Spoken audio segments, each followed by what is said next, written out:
na nakapasok sa loob ng Philippine Area of Responsibility ang binabantayang low pressure area.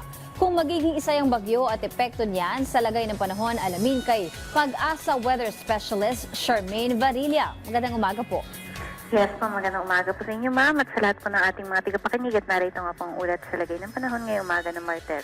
Kanina alas 3 na madaling araw ay huling namataan itong low pressure area sa layong 895 kilometers east of southeastern Luzon. Sa nakikita natin itong low pressure area sa ngayon ay may bababa pang tsansa na maging isang ganap na bagyo. Ngunit maaari itong lumapit sa kalupaan ng northern o central Luzon o kaya naman tuluyang dumaan or maglandfall nga dito sa kalupaan ng northern o central Luzon.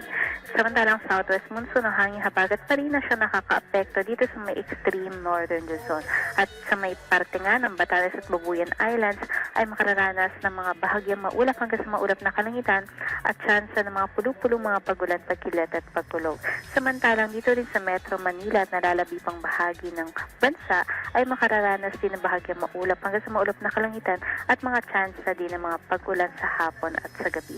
Dahil naman yan sa localized thunderstorms. At yan po ang ating latest mula dito sa DOST Pag-asa Weather Forecasting Section. Charmaine Varilla, nag-uulat.